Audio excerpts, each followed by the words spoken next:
কাঁচা আমের শরবত খুবই উপকারী, বিশেষ করে গরমের সময়ে। কাঁচা আমের শরবতের কিছু উপকারিতা হলো শরীর ঠান্ডা রাখে ও গরমজনিত ক্লান্তি কমায়। এছাড়া ভিটামিন সি থাকার কারণে রোগ প্রতিরোধ ক্ষমতা বাড়ায়। কাঁচা আমের শরবত হজমে সাহায্য করে ও অরুচিও কমায়। লিভারের জন্য ভীষণ উপকারী এই কাঁচা আমের শরবত। গরমে হিট স্ট্রোকের ঝুঁকি কমাতেও এই কাঁচা আমের শরবত সাহায্য করবে, তবে অবশ্যই চিনি কম দিতে হবে। চিনি কম দিলে এর উপকারিতা থাকবে।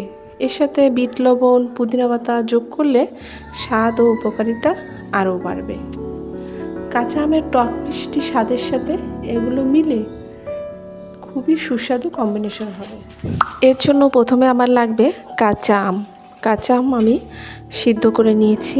যারা বেশি শরবত করবেন তারা 2-3টে আম সিদ্ধ করে নেবেন। আম সিদ্ধ করে নেওয়ার পর খোসা ছাড়ানোর পরে আমটাকে আঁটি থেকে ছাড়িয়ে নিতে হবে। এর সাথে আমি অ্যাড করব পুদিনা পাতা, যেটা শরীরকে ঠান্ডা রাখে। তার সাথে দিয়ে দেব বিট লবণ।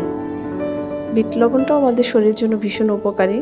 যেহেতু বাচ্চারা খাবে সেজন্য আমি চিনি দিচ্ছি। যদি বাচ্চারা না খায় তাহলে আপনারা চিনি ছাড়াই এই শরবতটা করে খাবেন। এরপর ঠান্ডা জল দিয়ে দিচ্ছি। এবার এটাকে ব্লেন্ড করে নেবেন। যাদের বাসায় ব্লেন্ডার না আছে তারা পুদিনা পাতাটা একটু বেটে দিলেই আর ব্লেন্ড করা দরকার হবে না, হাত দিয়ে চটকে শরবতটা করে নিতে পারবেন।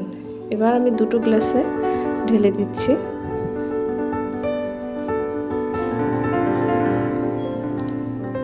গরমের সময়ে কেউ যদি এই কাঁচা আমের শরবতটা একবার হাতের কাছে পায় তার তো কলিজা ঠান্ডা হয়ে যাবে, এত ভালো লাগে এবং শরীরের জন্য ভীষণ উপকারী।